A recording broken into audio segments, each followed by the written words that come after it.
Olá, sejam todos muito bem-vindos ao podcast Cafecito. Hoje eu tenho a honra de receber o meu convidado, Dr. Antônio Bertelli, que é um cirurgião de cabeça e pescoço, professor da Faculdade de Ciências Médicas da Santa Casa de São Paulo, médico assistente da disciplina de cirurgia de cabeça e pescoço da Irmandade da Santa Casa de Misericórdia de São Paulo, professor convidado da Johns Hopkins University, fez treinamento em cirurgia robótica na Universidade da Pensilvânia, é proctor em cirurgia robótica pela Sociedade Brasileira de Cirurgia de Cabeça e Pescoço e membro da comissão de ética dessa mesma sociedade. Foi presidente da Federação Latino-Americana das Sociedades de Cirurgia de Cabeça e Pescoço e é membro do Comitê de Cirurgia Endócrina da Academia Americana de Cirurgia de Cabeça e Pescoço e chefe da equipe de cirurgia de cabeça e pescoço do Hospital São Luís Morumbi e o Hospital Infantil Sabará.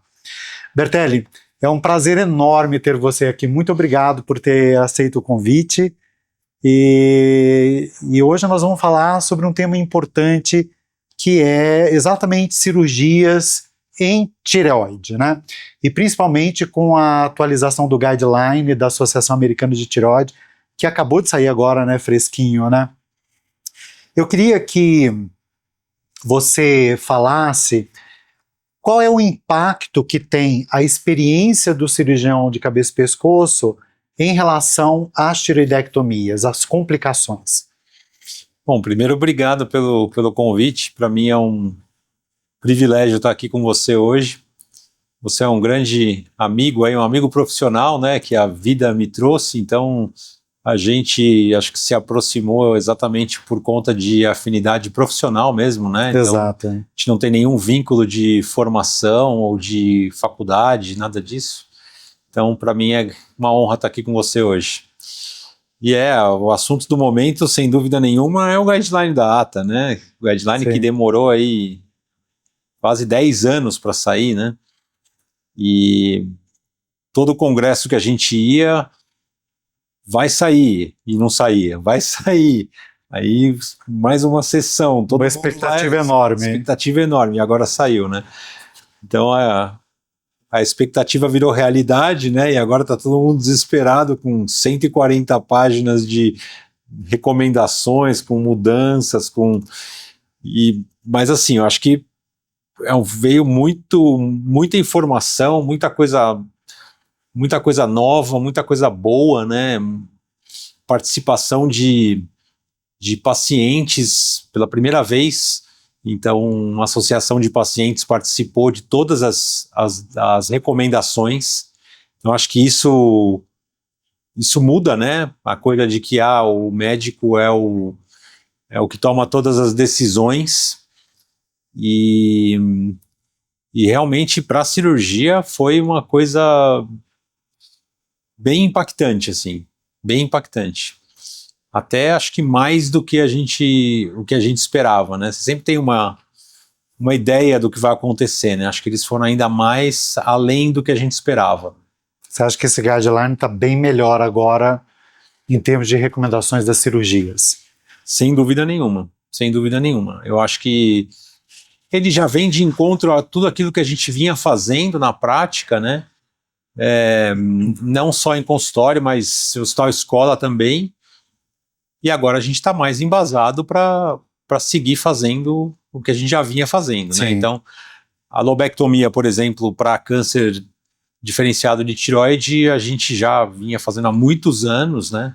E cada vez a gente vinha usando mais para tumores um pouco maiores, e agora o guideline embasa exatamente isso, quer dizer, te dá subsídio para realmente fazer lobectomia, claro, com seleção, com um estadiamento pré-operatório adequado. Isso é fundamental, né, com exames de qualidade no pré-operatório, para que você possa realmente selecionar o paciente correto para fazer uma cirurgia que é mais segura, né, e o guideline é muito enfático com relação a isso, né. Acho que a gente faz até comunidade científica, né, a gente faz um meia-culpa e a gente finalmente admite que a tireoidectomia total tem mais complicação do que a lobectomia, porque tem mesmo. mesmo em mãos experientes. Sim. Por mais exímio que seja o cirurgião, os cirurgiões de alto volume que operam muito, qualquer cirurgião tem mais complicação quando faz uma tireoidectomia total do que quando faz uma lobectomia. E é aí que a experiência do cirurgião vai influenciar nessas taxas de complicações, né? O que é considerado uma cirurgia de alto volume, por exemplo, para quem vai fazer tireoidectomia? Quantas cirurgias um cirurgião de cabeça e pescoço precisa fazer para se considerar apto e para ter um número menor de complicações, Bertelli? Acima de 25 a 50 tireoidectomias por ano. Por ano. Mas assim, no Brasil, os cirurgiões de cabeça e pescoço que operam tireoide, que é a grande maioria, acho que muitos fazem, muitos têm esses números, né? Então a gente tem o privilégio de, no Brasil, ter cirurgiões de cabeça e pescoço de grande volume. O guideline enfatiza isso porque nos Estados Unidos ainda existe muito cirurgião geral que opera tireoide. A realidade, saindo dos grandes centros, dos hospitais universitários, você vai para o interior dos Estados Unidos, quem opera tireoide é o cirurgião geral. E aí, se ele é um cirurgião de baixo volume, se ele faz meia dúzia, 10 tireoidectomias por ano, ele tem um índice muito maior de complicação. Então a tendência é que, especialmente os casos mais complexos, que precisam de esvaziamento, que precisam de tratamentos mais extensos, que o paciente seja encaminhado para um serviço ou para um cirurgião de alto volume. De alto volume, né? E Bertelli, antes da gente entrar no assunto da cirurgia, hoje está muito em moda e em discussão tratamentos alternativos, né, com vigilância ativa e ablação no caso do microcarcinoma papilífero da tireoide, né? Eu queria que você, como cirurgião, desse a sua visão sobre a vigilância ativa nesses casos. A gente já discutiu isso num podcast recentemente com a doutora Carolina Ferraz, né, que falou brilhantemente sobre vigilância ativa, mas eu queria exatamente o seu toque de cirurgião sobre esse tema, que é tão complexo, a aceitação é baixa na comunidade médica, né? Exato.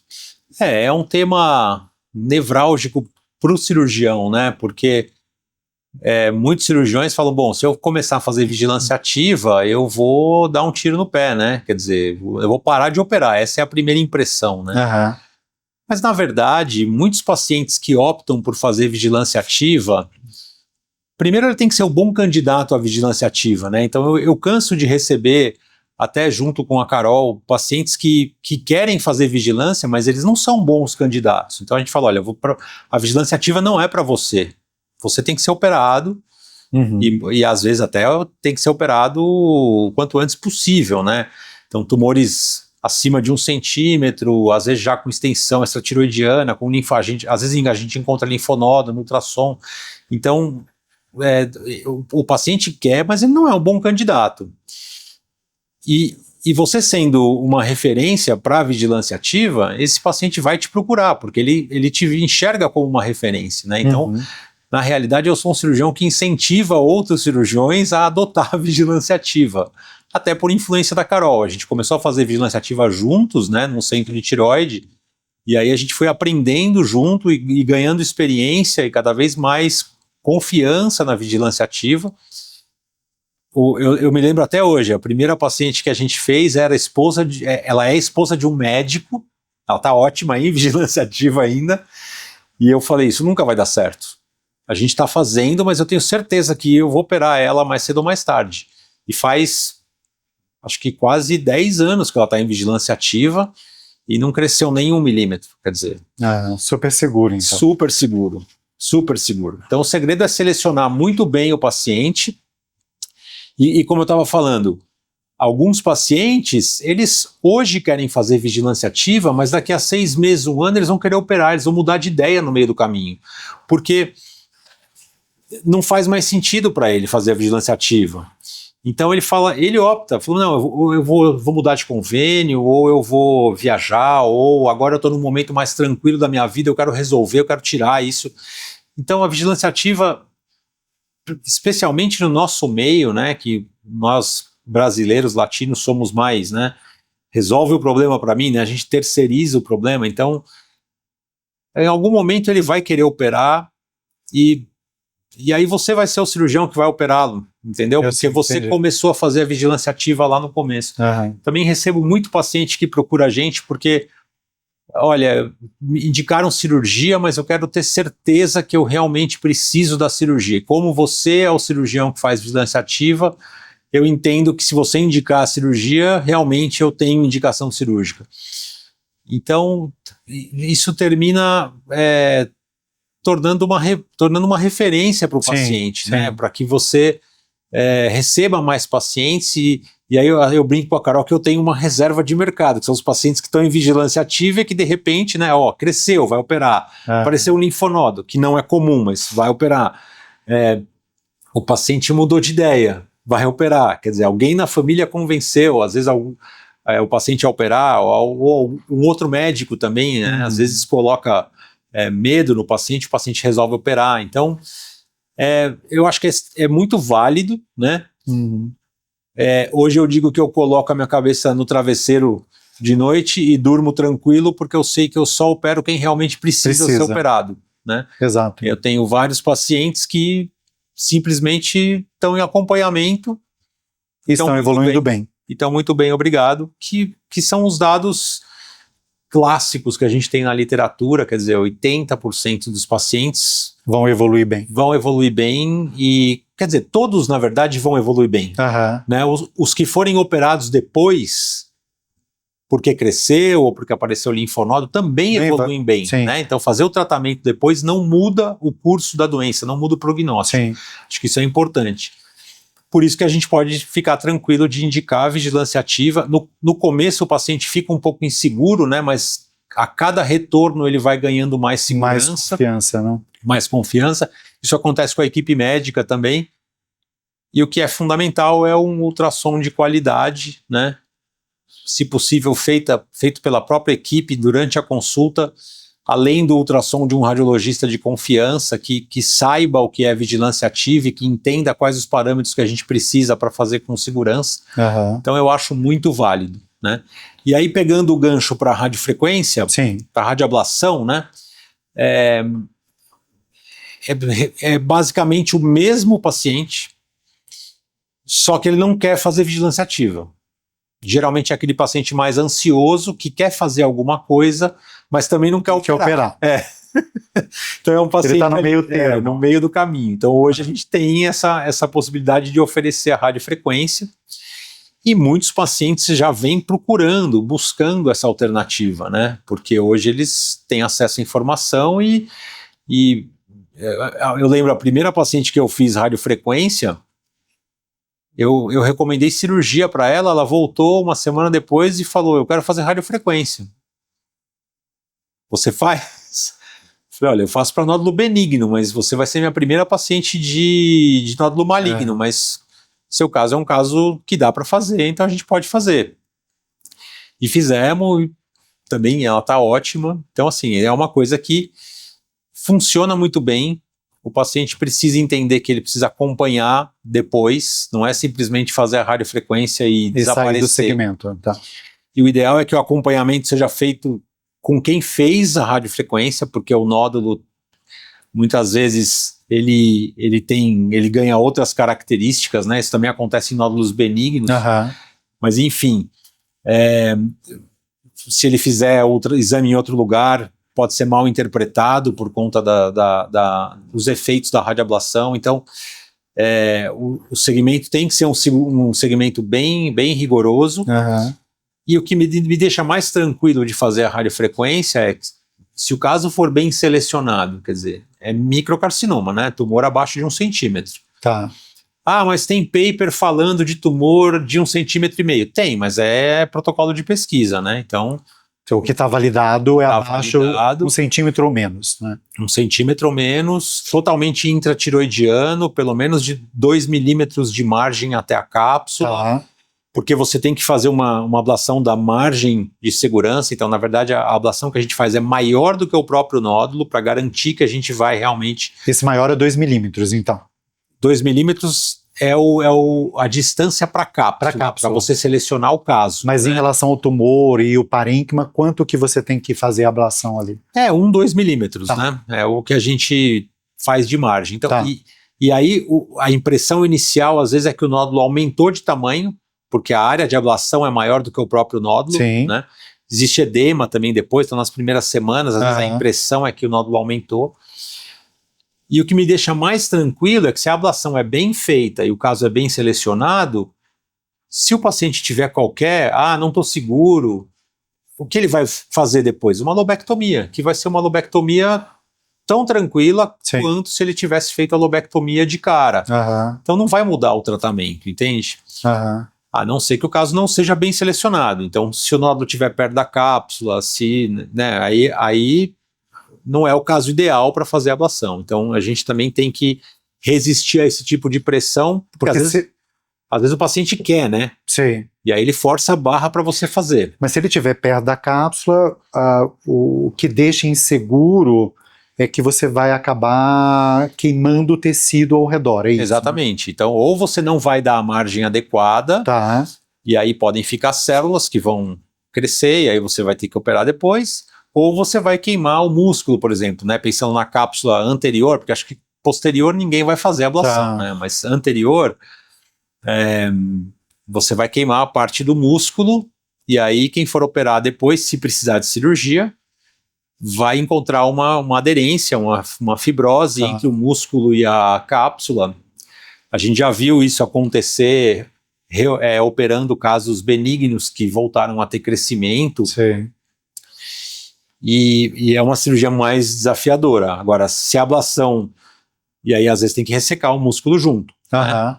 Se a ablação é feita totalmente dentro da tireoide, a gente não vê fibrose nenhuma em volta da glândula e a cirurgia é tão tranquila quanto se ela fosse feita de primeira. Nesse tempo todo que a ablação tem sido feita no mundo, quantos casos que a ablação é feita e que o tumor recidiva? Existe já trabalhos publicados nesse sentido, mostrando recidiva tumoral? Existe, e os números são muito próximos da cirurgia. Menos do que 5%. Então não tem diferença estatística. Exatamente, não tem diferença, e por isso que é um tratamento que vem sendo cada vez mais adotado. E ele é um tratamento menos invasivo do que a cirurgia. Sim. Mesmo falando da lobectomia, que já é um tratamento pouco invasivo, menos invasivo do que a tiroidectomia total, né? A ablação, assim, o paciente ele não incomoda nada o cirurgião no pós-operatório, é impressionante. Porque no dia seguinte ele está bem, às vezes volta a trabalhar no dia seguinte ou no outro, quer dizer, o afastamento é bem menor do que o da cirurgia. É um procedimento que dá para fazer com sedação consciente, né? Então não precisa de anestesia geral, faz e vai embora dali a 2, 3 horas depois do procedimento. O paciente faz a nível ambulatorial ou precisa internar? Ambulatorial. Ambulatorial. Então é um procedimento bem tranquilo, assim, bem tranquilo. E a grande vantagem, o grande chamariz, né, os pacientes procuram isso, é a preservação da função tiroidiana. Sim. Porque quando a gente faz uma lobectomia, a gente tem ali 30%, 40% de chance de que o paciente precise de reposição hormonal. E falando de câncer, até mais do que isso, né? Porque a gente recomenda, pelo menos recomendava, né? O guideline novo mudou um pouco isso, mas isso ainda está em discussão, manter o TSH abaixo de 2 para os pacientes que têm câncer, né? Pós-lobectomia. Então, às vezes o TSH sobe um pouquinho, vai para 3,5, e aí você tem que repor. Então, quando a gente faz radiofrequência, 100% dos pacientes ficam eutiroidianos, quer dizer, com função tiroidiana preservada. Então não existe esse risco de perder a função tiroidiana. A gente está falando de micro, né? 1 centímetro, uma área que você vai queimar bem pequenininha dentro do parênquima, exatamente, né? E preserva o resto, né? E Bertelli, e a ablação no caso de metástases em linfonodais? Também é um método eficiente, né? Mas para aqueles casos que são recidivados, né? Então, não é o tratamento inicial é o esvaziamento cervical, né? Certo. Na primeira recidiva, geralmente é o reesvaziamento cervical. Agora, a partir da segunda, terceira recidiva ou recorrência, aí sim. Você pode considerar. Especialmente se for um linfonodo único, né, bem localizado. Sim. Então, você tem que levar em consideração tudo isso, não só o número de recorrências, porque às vezes tem muitos linfonodos e aí você não vai conseguir fazer a ablação de todos eles, ou ele está próximo de um grande vaso que você não vai conseguir fazer uma hidrodissecção adequada para fazer a ablação. A subclávia, por exemplo, né, às vezes a gente tem linfonodo na fossa supraclavicular que são de difícil acesso. Então, tem que ser muito bem estudado e é considerado um procedimento avançado. Então, só quem tem muita experiência com radioablação que pode fazer esse tipo de procedimento. Ok. E a gente está falando de toda hora de radioablação, né? Mas existem, na verdade, outras energias, né, que a gente usa também, além da radiofrequência.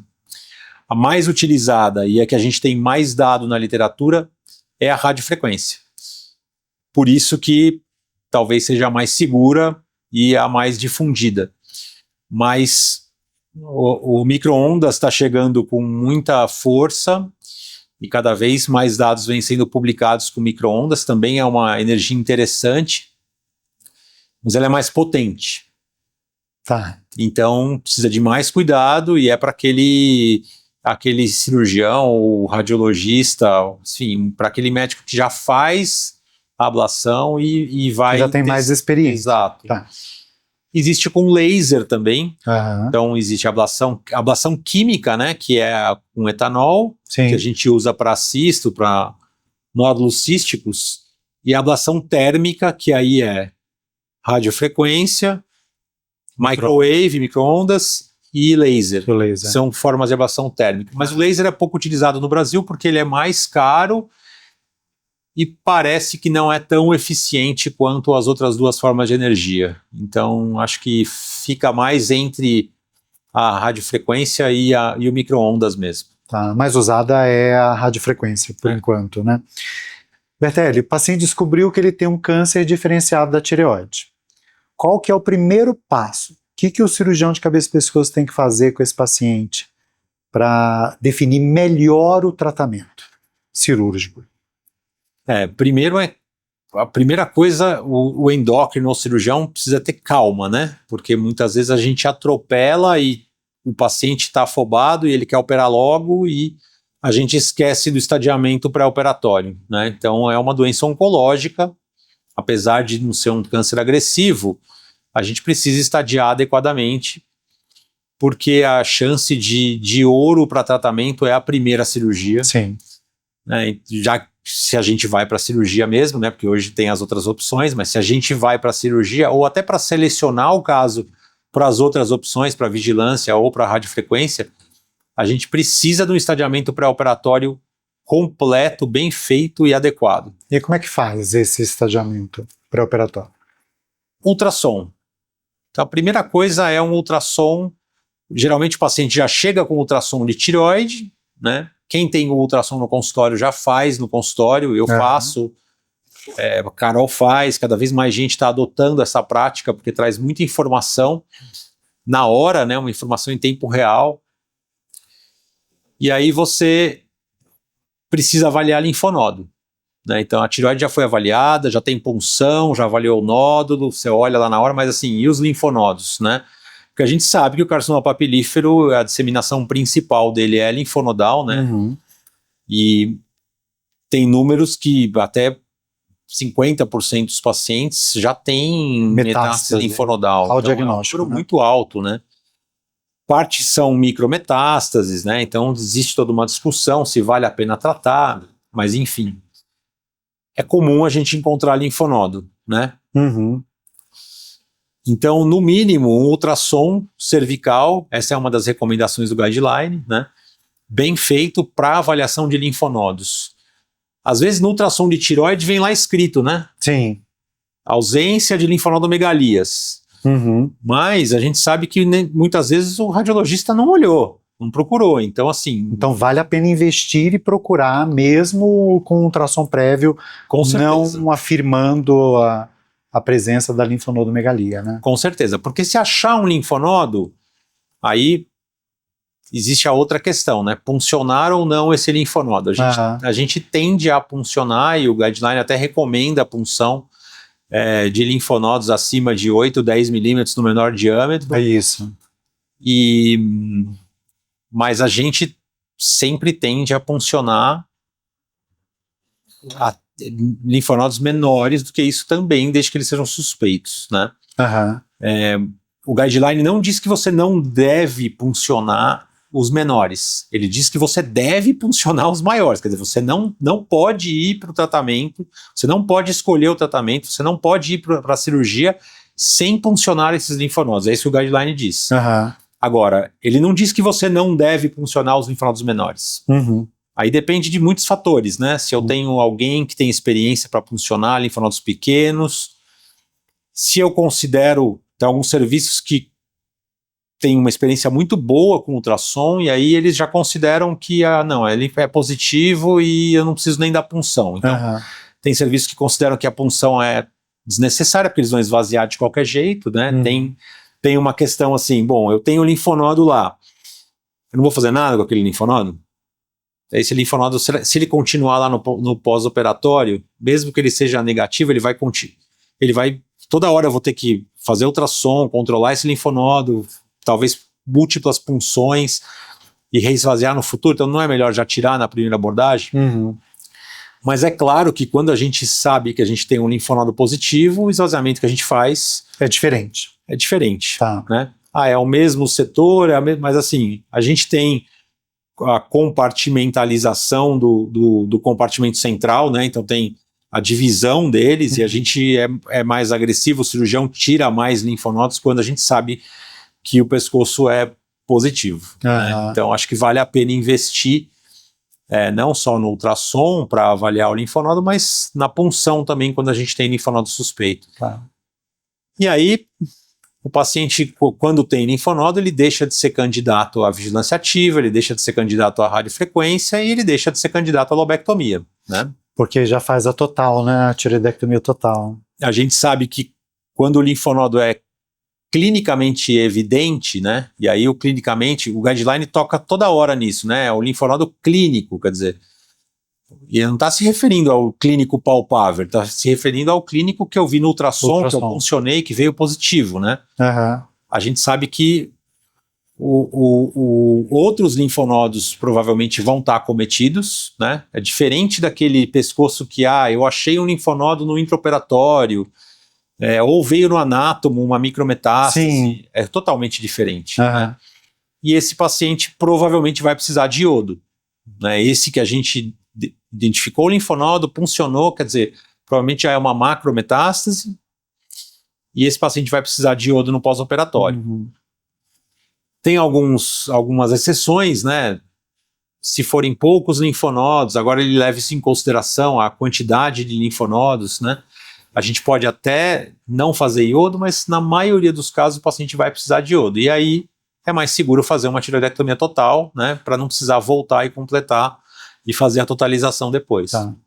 Então, basicamente, a investigação pré-operatória desses pacientes com carcinoma diferenciado da tireoide é você fazer o ultrassom e, se tiver linfonodomegalia suspeita, a punção aspirativa. Exato. E aí, positiva, você já vai partir para o esvaziamento, né? Seja ele central ou lateral, dependendo do linfonodo positivo, né? A gente faz também, naqueles pacientes que têm linfonodo positivo, a gente faz tomografia. Então essa melhor isso, é uma outra complementação do estadiamento, porque a tomografia, além dela avaliar exatamente aonde está esse linfonodo, para o cirurgião programar melhor o esvaziamento dele. Então, por exemplo, esse linfonodo está numa posição que não é habitual, está atrás da carótida. Então o cirurgião sabe que ele vai ter que entrar atrás da carótida na cirurgia. Né? Certo. Ele identifica coisas que o ultrassom não vê. Então ele identifica linfonodo retrofaríngeo, ele pode identificar um linfonodo lateral que o ultrassom não viu. Então, toda vez que eu tenho um linfonodo positivo no compartimento central ou no lateral, eu vou complementar o meu estadiamento com tomografia. Tá? Isso é uma coisa que os americanos já falam há muitos anos mesmo, e que a gente vem adotando, e cada vez mais a gente vê mudanças de conduta por conta dessa tomografia pré-operatória. É mais uma informação adicional, né? Exato. Melhorar a conduta do paciente, né? E existia um receio, né, de fazer a tomografia tem que ser com contraste, né? O contraste é iodado. Então existia um receio no passado de que eu vou dar contraste iodado e vai atrapalhar a minha iodoterapia depois. E hoje a gente sabe que não atrapalha. Então não precisa ter esse tipo de receio de pedir a tomografia. Na verdade, o que a gente tem que ter é um esforço para fazer um estadiamento pré-operatório adequado. Sim. E vamos num tema polêmico. Tem muita gente que fala sobre o uso de teste molecular para definir a conduta cirúrgica, né? De acordo com a mutação pesquisada, né? Então, não, por exemplo, não só a conduta cirúrgica, né? Para definir se o paciente vai para vigilância, ou para radiofrequência, ou para cirurgia. Quer dizer, para definir o que eu vou fazer com esse paciente. Mas deve-se usar o teste molecular? Tem recomendação para isso? Não, tem. Para definir cirurgia? Pelo contrário, o guideline fala o contrário, que você não deve usar de rotina.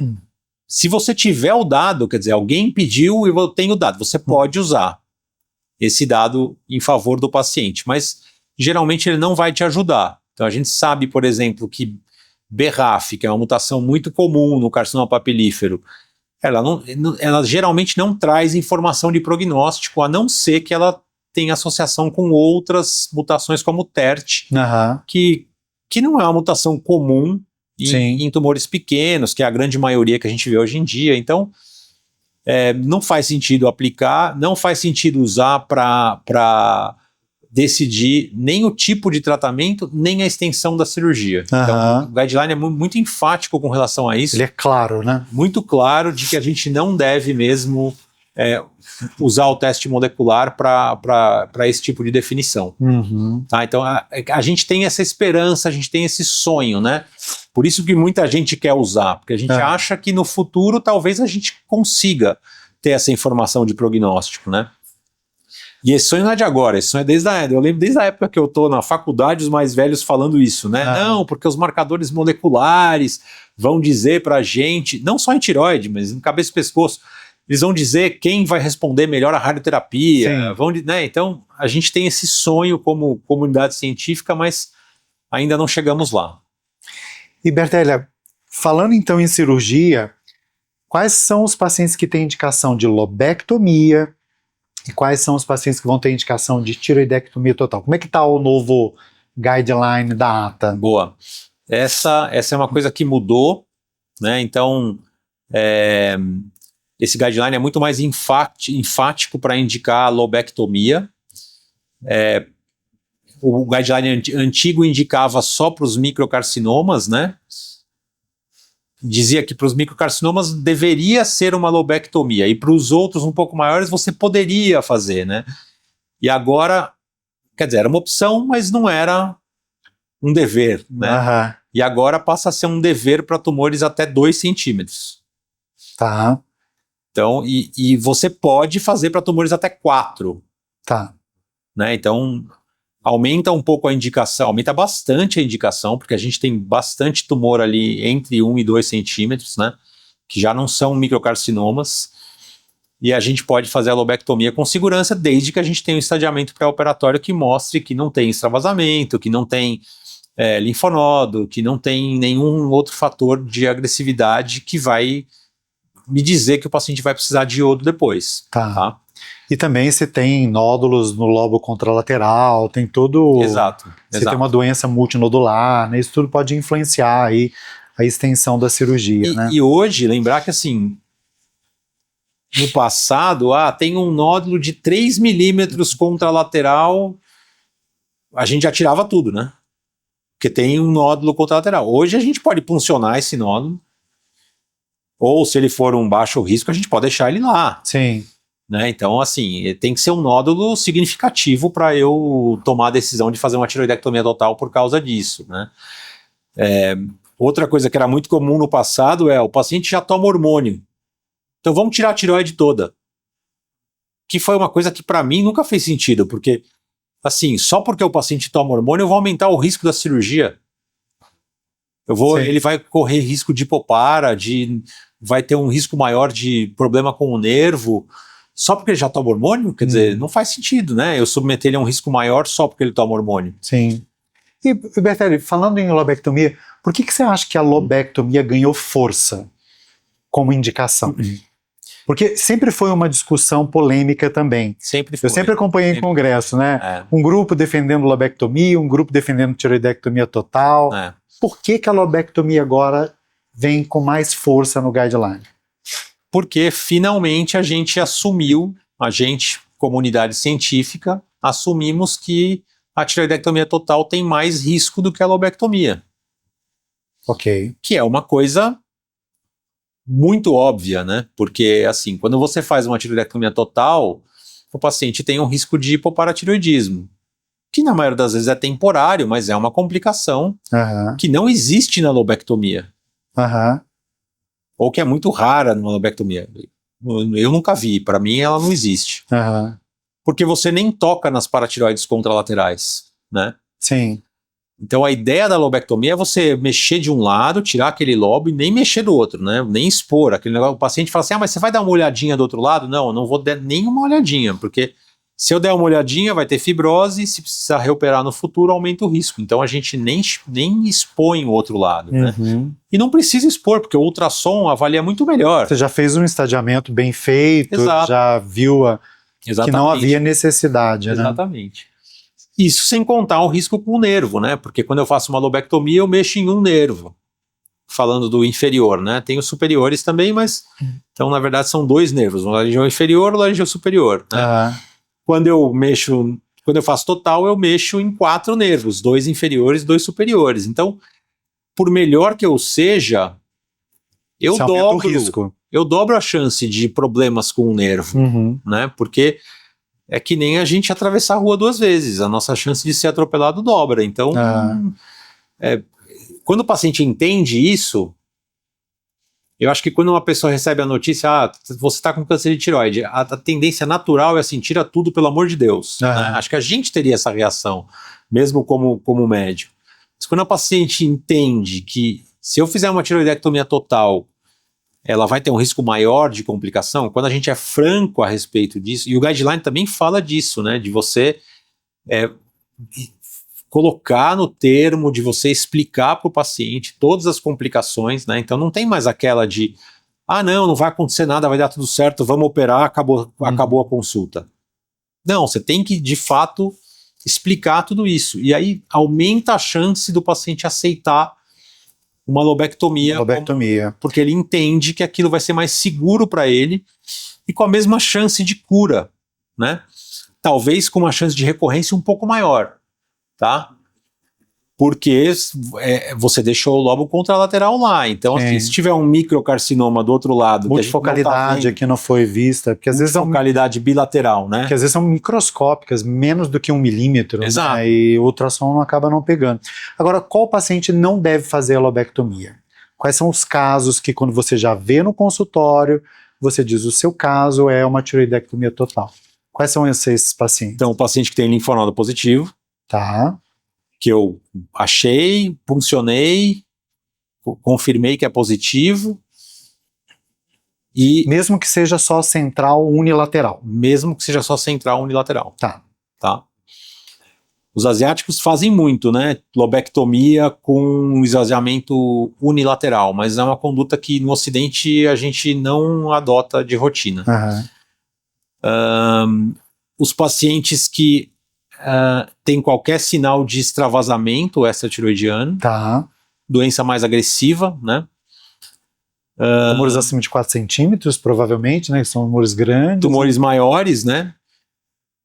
Para tumores entre 2 e 4, a gente tem que selecionar muito bem, tá? Então, o guideline ele é até um pouco confuso, porque ele fala em lobectomia, mas ele fala que você deve considerar fazer a tiroidectomia total se você, em algumas situações, tiver qualquer fator que talvez eu precise do iodo. Então é melhor fazer total do que fazer em 2 tempos. Sim. Né? Então, a gente só deve fazer para esses casos de tumores entre 2 e 4 centímetros se a gente tiver absoluta certeza de que não existe nenhum fator e mesmo assim existe a chance de vir alguma coisa no anátomo patológico, né? Isso, é isso que eu ia te perguntar agora. O paciente fez uma lobectomia. Quais são os dados do relatório anátomo-patológico que te preocupariam, né, que preocupam, e que você recomendaria a totalização? E outra pergunta, assim, quais são aqueles dados que não devem preocupar, mas que alguns cirurgiões ainda acham que deve totalizar com esses dados? Não só o cirurgião, às vezes o próprio endócrino. Às vezes a gente manda para o endócrino de volta o paciente e fala assim, tá tranquilo, veio aqui só uma micrometástase de 1 milímetro junto da glândula. Eu fiz uma lobectomia, não esvaziei, mas saiu um linfonodinho grudado lá, o patologista olhou e tem uma micrometástase. Uhum. Às vezes ele manda de volta para a gente totalizar. E esse caso a gente sabe que hoje não precisa de totalização. Tá. É uma ótima pergunta. O que acontece com essas micrometástases, né? Porque a gente acha que algumas ficam lá. Será que o nosso sistema imune dá conta delas? Uhum. Provavelmente, né? Porque tem algumas que não se manifestam e é muito comum a gente achar, né? Uhum. Também isso depende muito do patologista, né? Hoje a gente sabe que os patologistas estão cada vez mais empenhados em encontrar, né? Sim. Então, assim, veio micrometástase, fez uma lobectomia. Micrometástase é menor do que 2 milímetros, Sim. né? Menos do que 5 linfonodos, não precisa totalizar. Ótimo. Tá? Continua sendo baixo risco e não precisa de totalização. Isso é uma causa comum de mandar totalizar. Outra coisa é a extensão extratiroidiana microscópica. Extensão extratiroidiana mínima, que também é um achado comum, né? Mas desde que ela não seja macroscópica, não está invadindo estruturas adjacentes, é microscópica, foi relatada só pelo patologista. Não precisa totalizar. E muitos microcarcinomas, né? Eles são subcapsulares, né? Exato. Então acaba infiltrando a gordura ali, né, periférica da tireoide. Exato.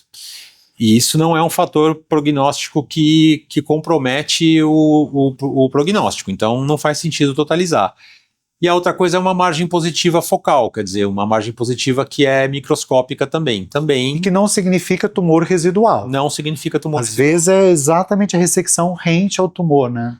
Exatamente. E aí tem um dado importante, a impressão do cirurgião, né? Sim. Se o cirurgião falou, não, a minha ressecção foi boa, foi completa, né? E às vezes o endócrino não tem esse dado e aí ele não tem contato com o cirurgião e ele fica inseguro e ele manda totalizar. Uhum. Então acho que essa interação endócrino-cirurgião também é importante para definir isso, né? Acho que para dar certo a lobectomia, a gente tem que ter uma interação muito grande entre endócrino e cirurgião. Os dois têm que estar no mesmo canal. Equipe multidisciplinar, né? Na mesma sintonia, porque não adianta nada o cirurgião querer fazer lobectomia e aí volta para o endócrino e ele manda totalizar. Sim. E vice-versa, o endócrino quer fazer lobectomia e manda para o cirurgião e ele faz total. Quer dizer, tem que ter uma consonância de pensamentos aí para... Agora, olhando o outro lado, quais são os dados que quando você recebe no anatopatológico, você tem que recomendar a totalização? Quais são os dados anatopatológicos importantes e preocupantes? Linfonodo, né? Então, maior do que 2 milímetros ou mais do que 5 micrometástases, ou, né? Não é E. Tá. Se a gente tiver extensão extranodal do linfonodo, então isso aumenta, né? O paciente já vira alto risco, então existe uma discussão também em cima disso, mas se for um linfonodo único, talvez não... Mas enfim, a gente tem visto cada vez mais também extensão extranodal, né, em linfonodos pequenos, que era uma coisa que a gente não via no passado, que acho que também mostra um empenho maior do patologista em achar tudo isso. Invasão vascular sanguínea, não estou falando de invasão angiolinfática. Invasão vascular sanguínea é um fator prognóstico que deixa a gente de cabelo em pé, porque isso tem relação com metástase à distância, né? Então não dá para a gente correr o risco de fazer uma lobectomia, não fazer iodo, não ter uma PCI, não ter um segmento adequado com tiroglobulina. Então, paciente com invasão vascular ainda é uma indicação de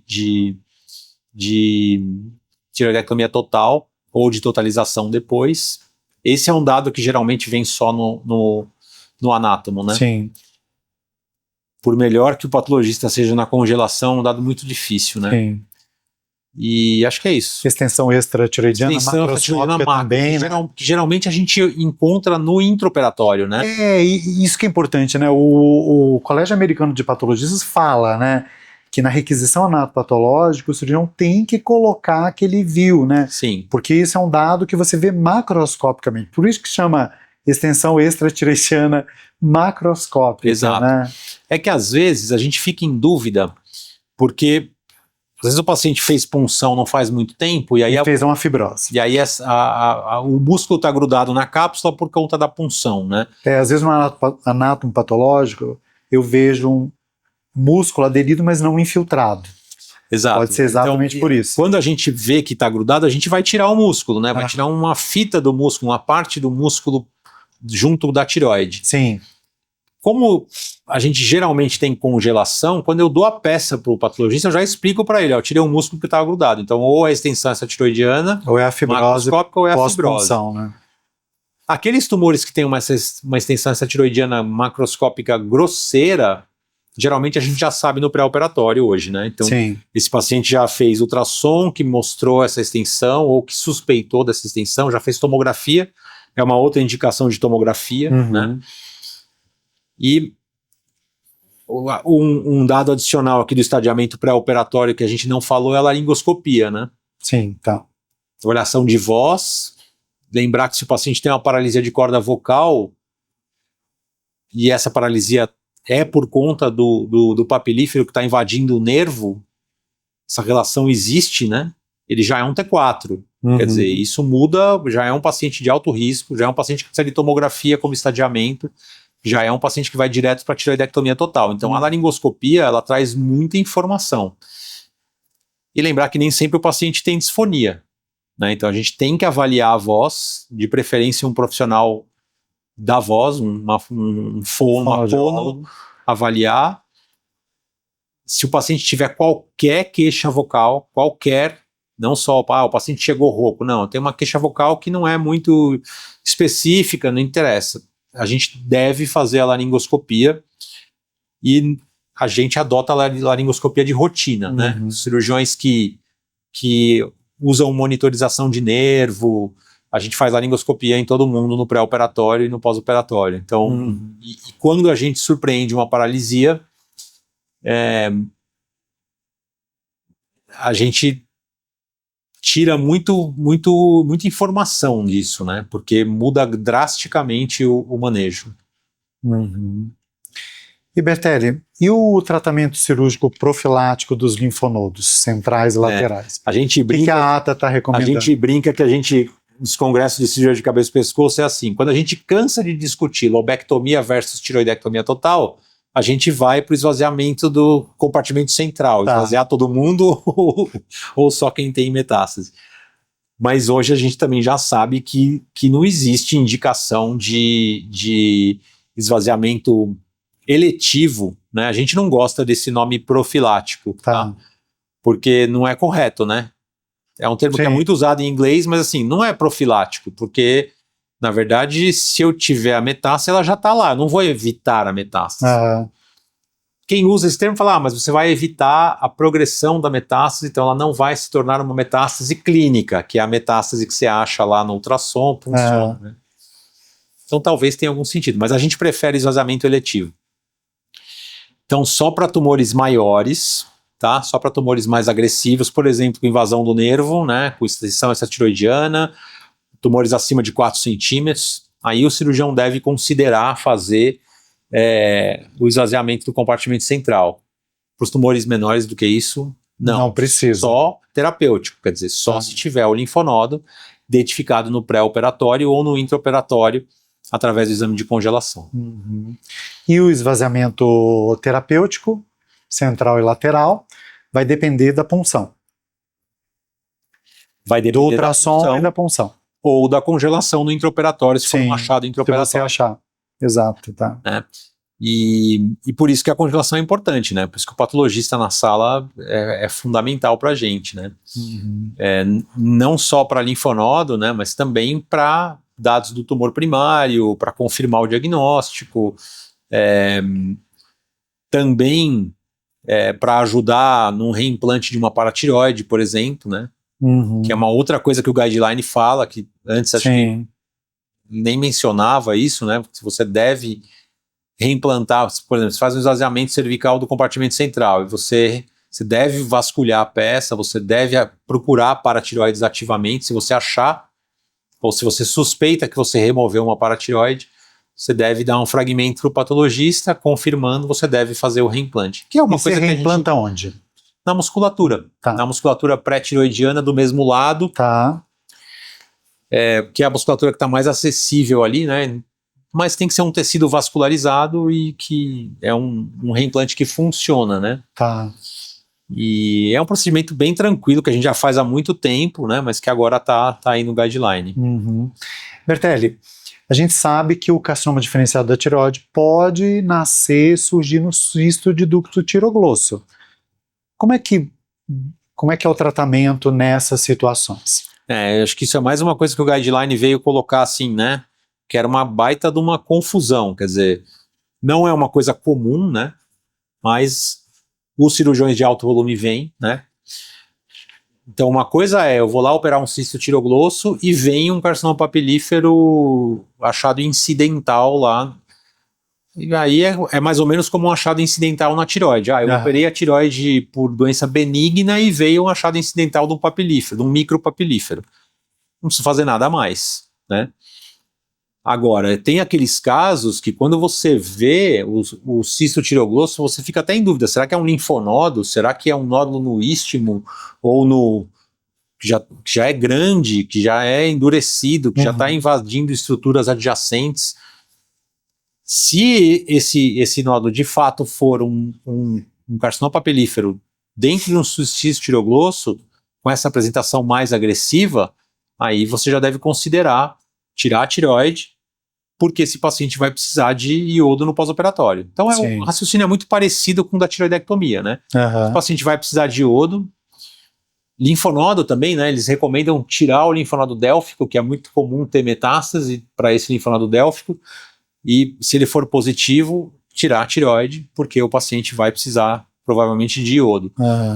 Ou, obviamente, se você tiver doença nodular da tireoide associada, né? Então, aí você pode totalizar também, né? Sempre que você vai fazer um cisto tiroglosso, você deve ver se tem nódulo na tireoide junto, né? E se houver a suspeita de um carcinoma papilífero e nódulo na tireoide ao mesmo tempo, você deve fazer a tireoidectomia. Então, acho que é um raciocínio bem óbvio, né? Mas que existia certa confusão. Por exemplo, achado incidental e o cirurgião indicava tirar a tireoide e fazer iodo, só por ser um carcinoma papilífero em tecido tireoidiano ectópico. Não faz sentido, né? Hoje em dia fazer tudo isso, é um super tratamento. Então, eu acho que o guideline vem botar uma pedra nesse assunto aí e estabelecer o passo a passo para carcinoma papilífero dentro de cisto tiroglosso. Você falou dos cuidados da voz, né?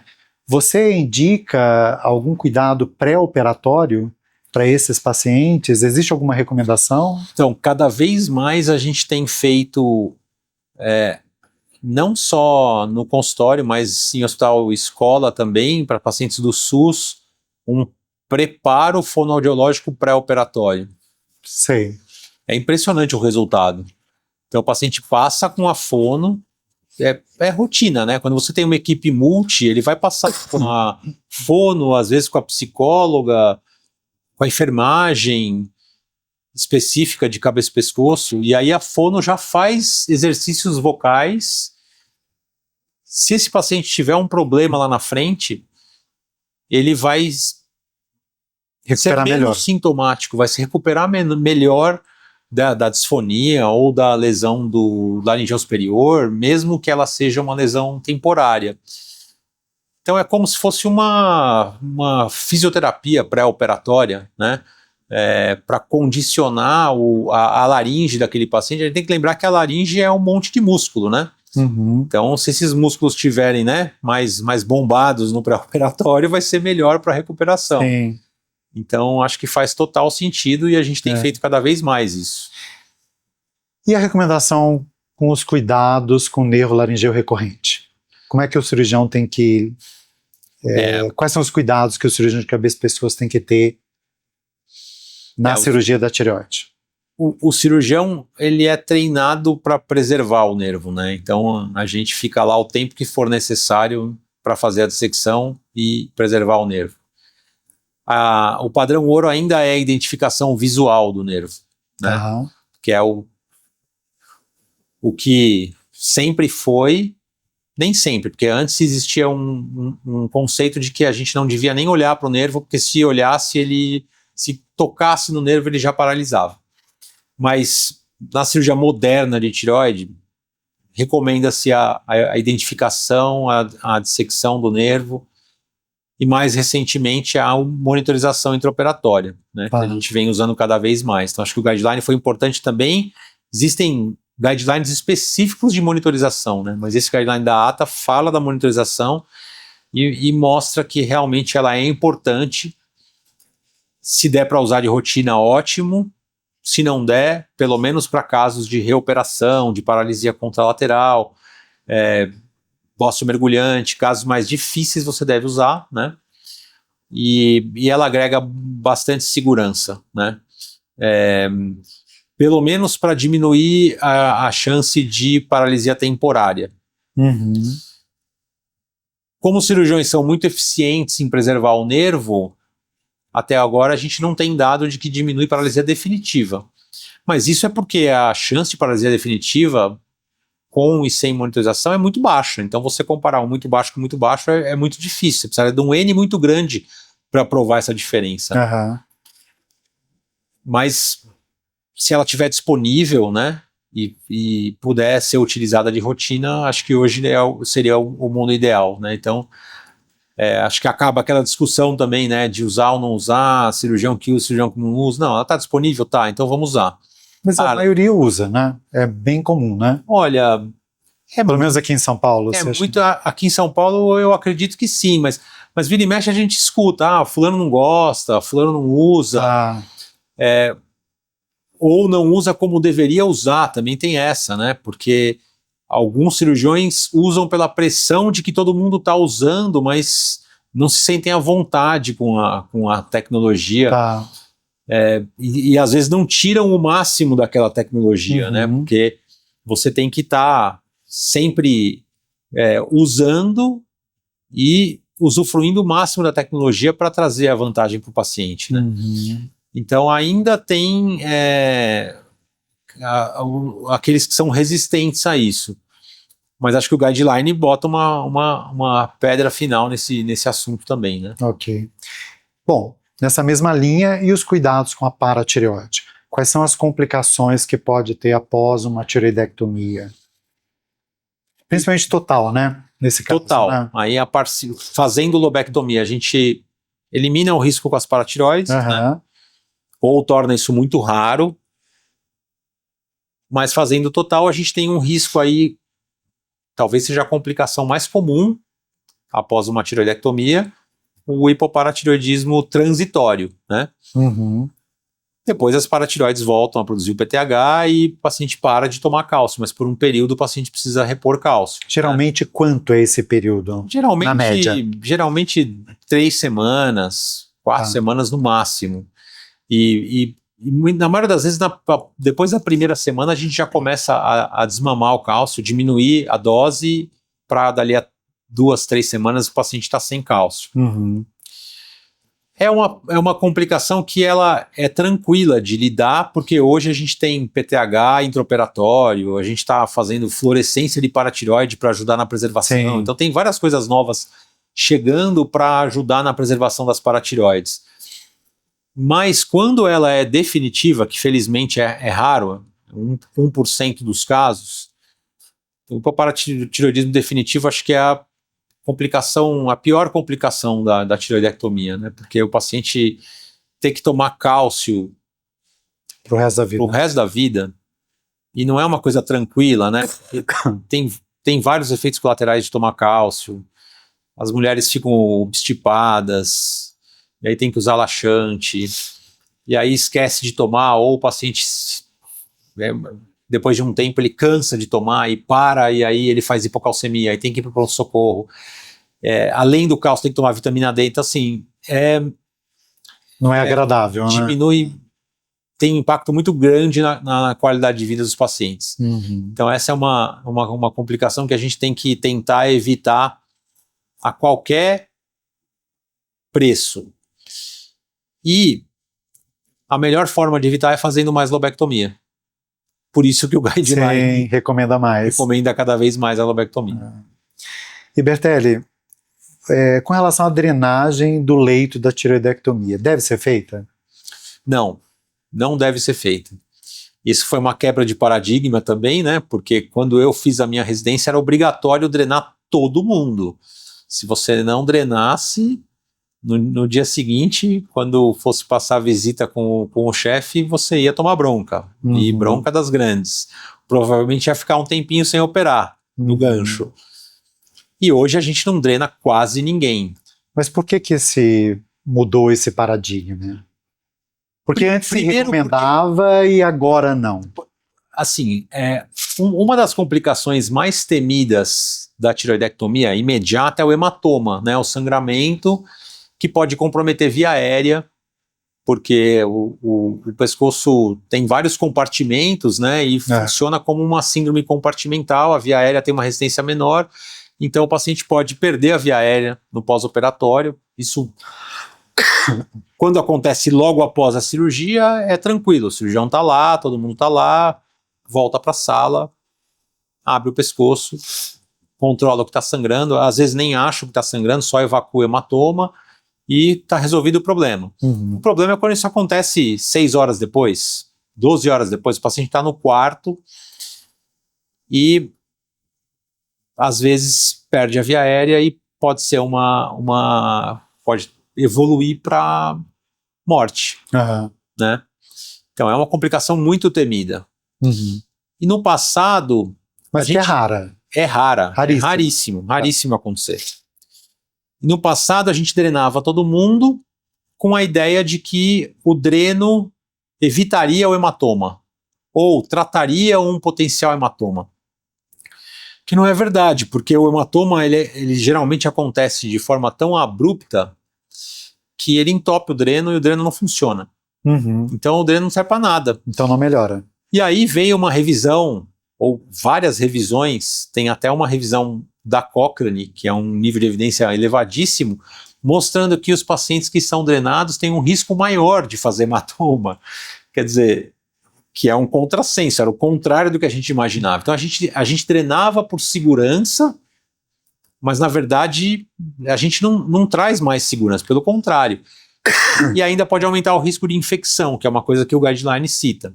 Ok. Então hoje a gente só deve drenar se a área de descolamento foi muito grande, esvaziamento lateral, a gente drena, se a cirurgia foi maior, né? Mas falando da tireoidectomia e do compartimento central, a gente só deve drenar se acontecer alguma coisa no intraoperatório, se já demorou demais, sangrou, que não é habitual também, aí tudo bem, mas fora isso, mais de 95% das tireoidectomias hoje, mesmo no hospital escola, com o residente operando, o paciente sai sem dreno. Sem dreno, né? E quais são as queixas que o paciente pode sentir após a realização da tireoidectomia? Existe diferença de lobectomia e tireoidectomia total em relação às queixas dos pacientes? Olha, o pós-operatório geralmente é muito tranquilo, né? Ok. Tem muito paciente que a gente tem que até lembrar o paciente que ele operou. Né? Pedir para a família, olha, não deixa cometer nenhum excesso, porque na primeira semana a gente recomenda que o paciente fique em repouso, exatamente para não fazer manobra de valsalva, né? Não fazer hiperpressão, para não propiciar um hematoma, um sangramento lá dentro na região operada, né? O paciente não é que o paciente tem que ficar deitado, não, ele pode andar, sair de casa, ir na praça, enfim, mas não deve fazer esforço físico, né? E às vezes o paciente está se sentindo tão bem que ele acha que ele pode fazer tudo, né? Então tem que ter alguém para tomar cuidado. E as queixas não são habituais. Então, quem vai ter queixa? É uma cirurgia que geralmente não dói no pós-operatório. Dor é muito particular, mas qualquer analgésico comum resolve. Então, Ok. e a maioria dos pacientes volta e fala, ó, não precisei tomar nenhum remédio. A dor é muito leve e o pós-operatório é bem tranquilo. Os pacientes que vão ter queixa são aqueles pacientes que que fizeram total e tem algum problema com a paratireoide, que podem sentir formigamentos do cálcio baixo, né? Que também hoje não é comum, porque a gente tem o PTH, a gente colhe o PTH 1 hora depois da cirurgia, e aí com essa informação a gente já começa a repor o cálcio antes do paciente ter queixa. Ok. Mas alguns têm uma queixa leve que serve pra gente, então vamos aumentar um pouquinho o cálcio, por exemplo. Mas são queixas bem leves. Aquela queixa de formigamento do corpo inteiro, cãibra, tenho que ir para o pronto-socorro tomar cálcio na veia, isso hoje não existe mais. E o guideline recomenda, né, que ou você tem o PTH e dá cálcio seletivamente para quem tem o PTH baixo no pós-operatório, ou você dá cálcio para todo mundo, exatamente para evitar essa situação, né, porque no passado tinha paciente que ia parar na UTI porque tinha uma hipocalcemia gravíssima, porque ninguém imaginou que ele ia fazer hipopara. E a gente não tem essa capacidade de prever o hipopara, né? Então o PTH mostra isso muito bem pra gente. Antes do PTH a gente olhava e falava assim, as paratireoides ficaram lindas, né? E o paciente fazia hipocalcemia. Com o PTH a gente sabe que elas ficaram lindas, mas o PTH veio de 5, então eu vou ter que repor. Né? Então, o cirurgião não tem essa capacidade de predizer se as paratireoides vão estar funcionantes no pós-operatório ou não. Então o PTH vai te dar uma informação importante para você evitar essas complicações. E agora a fluorescência também, né? Porque já tem dado mostrando que isso ainda não está no guideline, é essa guideline, mas a fluorescência, se você tiver pelo menos uma paratireoide bem perfundida ao final da sua cirurgia, você pode até abrir mão do PTH. Então é um passo adiante, né?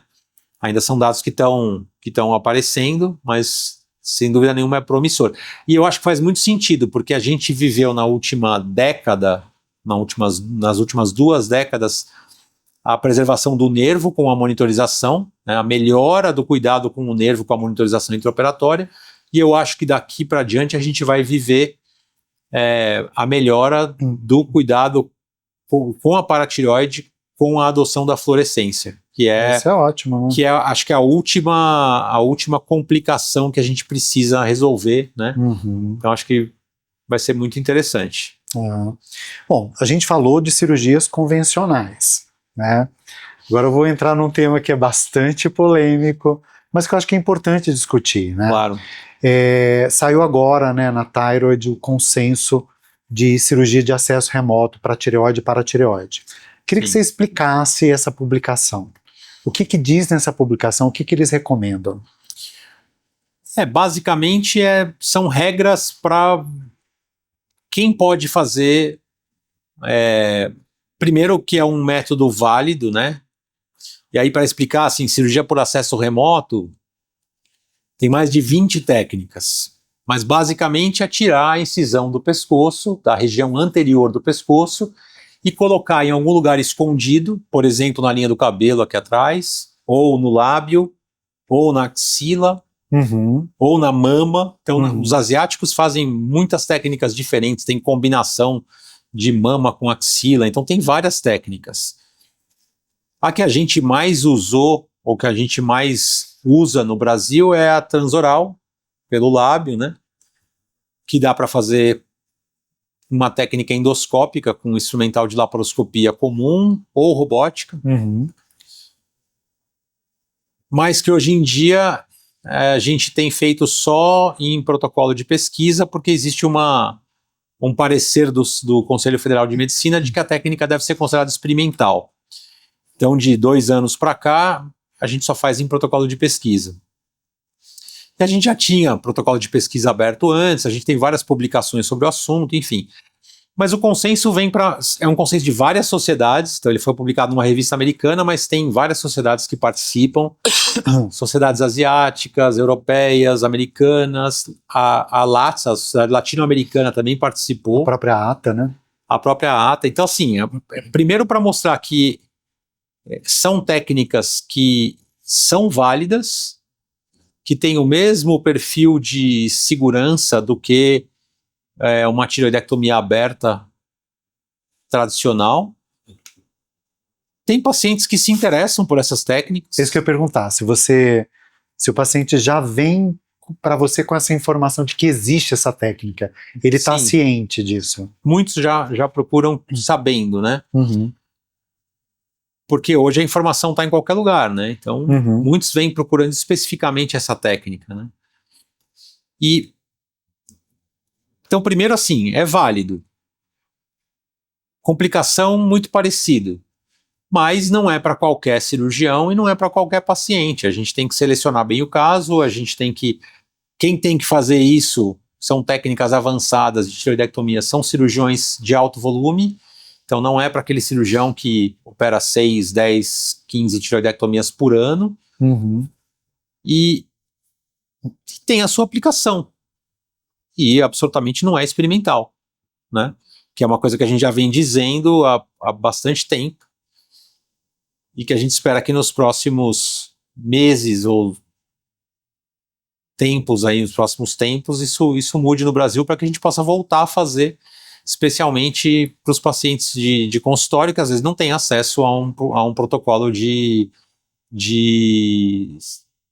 pesquisa, né? A gente tem protocolo de pesquisa de hospital-escola, mas os hospitais privados estão tentando, mas aí existe todo um questionamento com relação ao financiamento da pesquisa, né?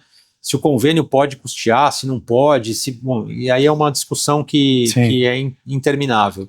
Mas acho que o consenso vem para reforçar a validação da técnica. E a grande discussão é assim, a grande vantagem é a estética, né? E aí muitos cirurgiões falam assim, poxa, mas você vai trocar uma vantagem estética por uma nova complicação? Porque todos os novos procedimentos têm novas complicações, né? Então, por exemplo, a cirurgia transoral, o queixo pode ficar com uma parestesia, uma diminuição de sensibilidade no mento, né? Por causa do nervo mentoniano. Então eu vou adicionar esse risco só para tirar a cicatriz do pescoço. Mas quem tem que decidir isso é o paciente, não é o cirurgião, né? O paciente tem que falar, bom, para mim não faz sentido tirar o corte e correr esse risco. Ou não, para mim faz sentido, né? E apesar de ser uma questão estética, eu já vi os pacientes optarem por esse tipo de acesso por diferentes razões. Por razões estéticas, uma pessoa que trabalha com estética, atriz, ator, e que não querem uma cicatriz no pescoço. Eu já vi jogadora de futebol que estava sendo contratada por outro clube, jogadora profissional, obviamente, e não queria que o clube soubesse que ela tinha feito uma tireoidectomia, porque se soubesse, talvez empatasse essa contratação. Eu já vi o filho operar escondido da mãe, porque a mãe está doente, e não querer que a mãe soubesse que... Então, as razões são as mais variadas, mas existe essa procura, existe essa demanda. E quem deve decidir não é o cirurgião, é o paciente. Então a gente deve, você tem indicação, então do mesmo jeito que a gente deve oferecer vigilância ativa, radioablação ou lobectomia para um paciente que tem um micro, a gente deve mostrar o leque de opções para um paciente que tem um tumor de 1,5 cm, que vai para uma cirurgia e que ele tem a opção de não ganhar uma cicatriz no pescoço. Tem trabalhos mostrando melhora de qualidade de vida nesses pacientes, né? Então são dados mais novos e que provavelmente associados à ausência da cicatriz. E a robótica já está bem estabelecida em outros sítios, né?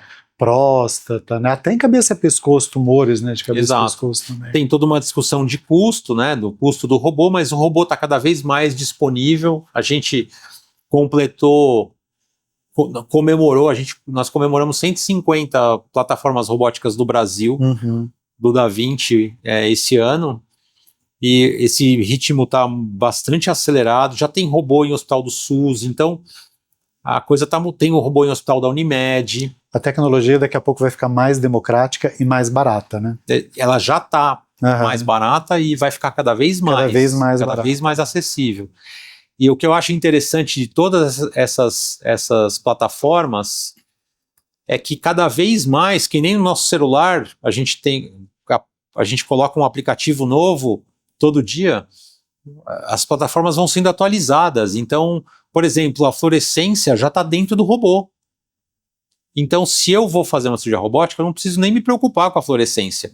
Eu aperto um botão e a câmera de fluorescência está funcionando, sabe? E isso vai acontecer com navegação intraoperatória, vai acontecer com uma série de ultrassom intraoperatório, já tem no robô também, então não tem como ser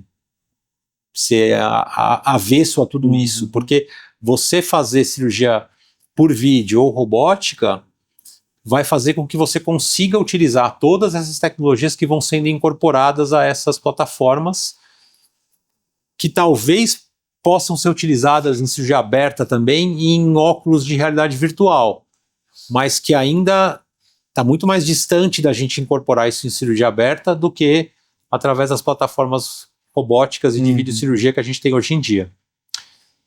Bertelli, vamos falar rapidamente sobre nódulos benignos e tratamentos alternativos em nódulos benignos, né?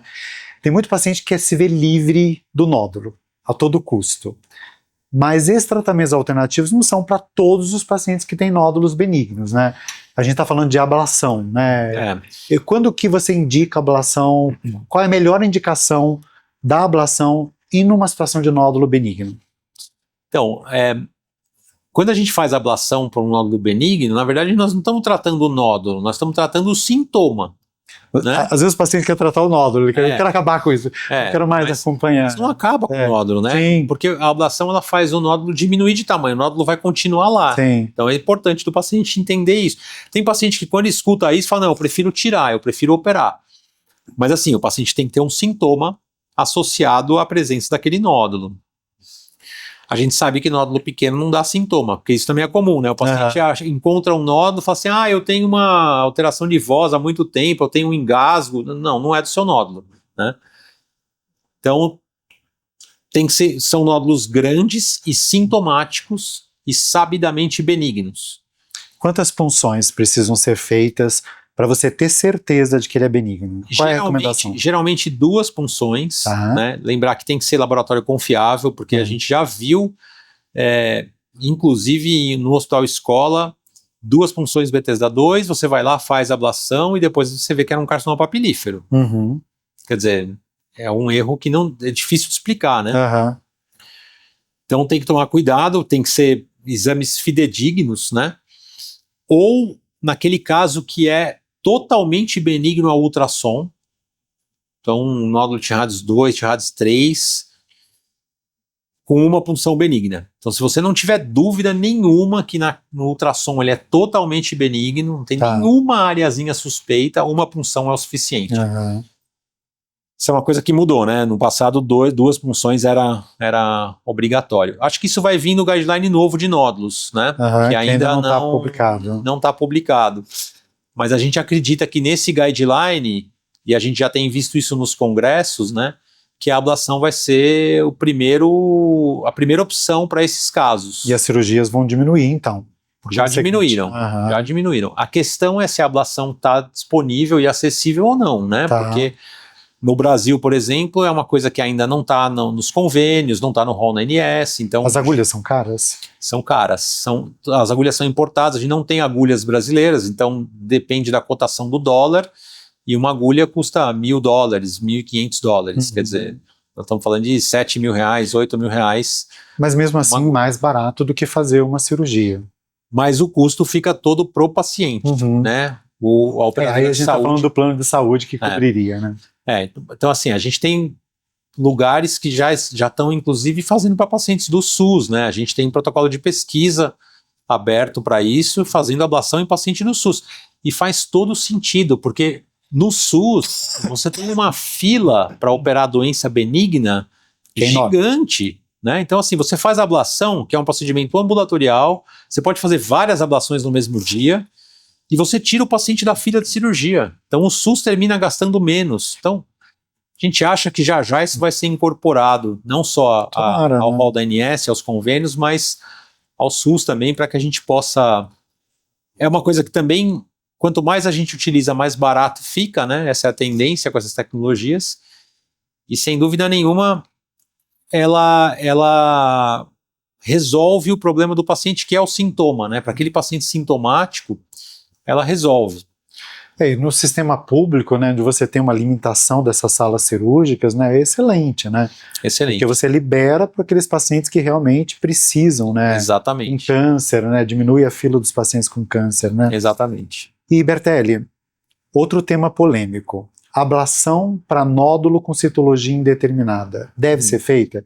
Tem validação para isso? Essa é ótima também, né? Porque lembrar que hoje a gente tem teste molecular, né? Então, se eu tenho uma citologia indeterminada, eu posso fazer um teste molecular, ele pode vir benigno, e aí eu... Bom, mas então eu vou fazer ablação nesse nódulo? É uma ótima questão, né? Então, tem vários trabalhos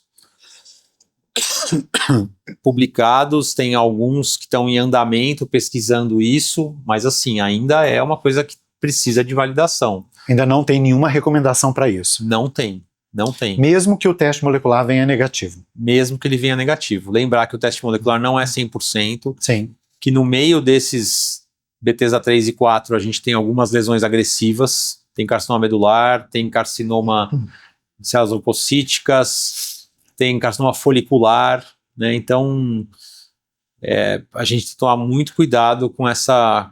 Nós estamos vivendo hoje um furor da ablação, né?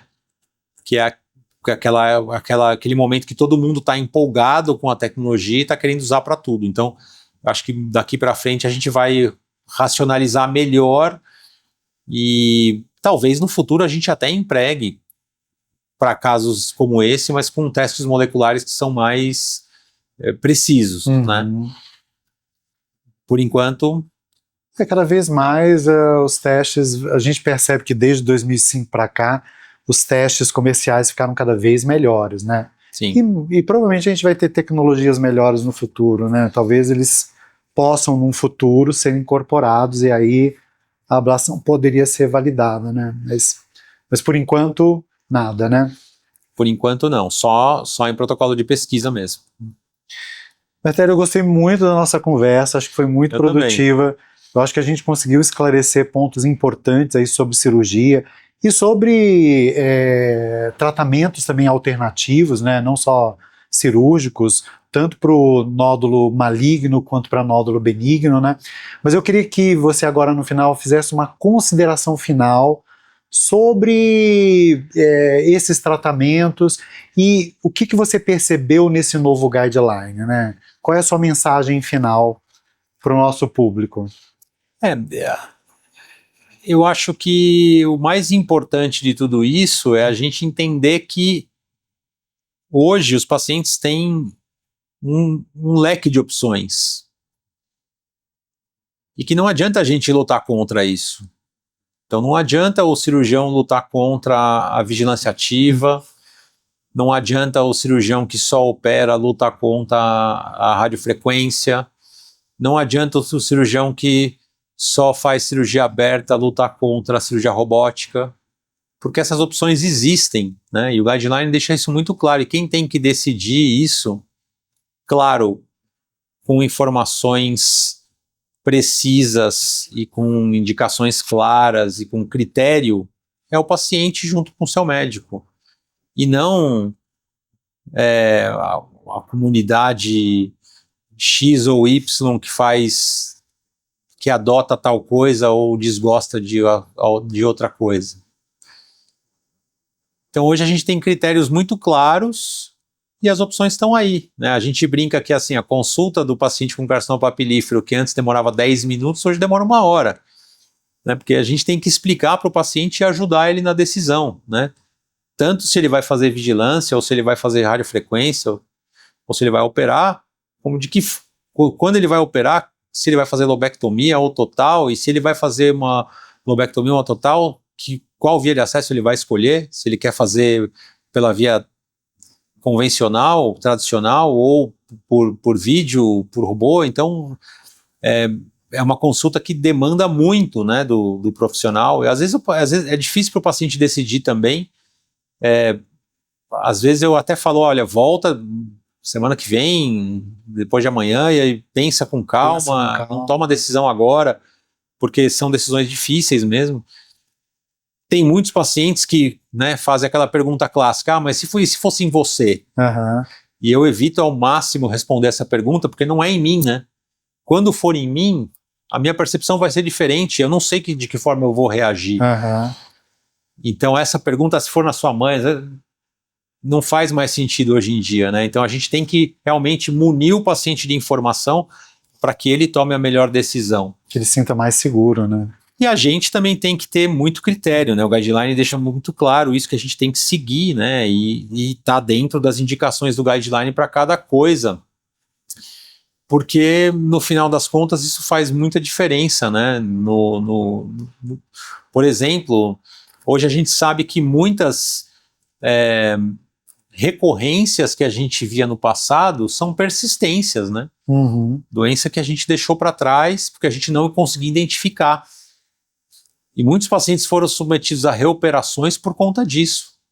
Hoje a gente tem como evitar essas reoperações, né? Uhum. E fazer a cirurgia mais completa para o paciente, seja uma lobectomia ou seja uma tiroidectomia total com esvaziamento, para os pacientes que precisam realmente, né? Então é ser menos agressivo quando a gente pode ser menos agressivo, mas também ser mais agressivo para aqueles pacientes que precisam que a gente seja mais agressivo. Que é tudo que está no guideline, né? É tudo que está no guideline. E usar o que está ao nosso alcance, né? Monitorização, preservação de paratireoide, cirurgia endoscópica, cirurgia robótica, fluorescência, radioablação.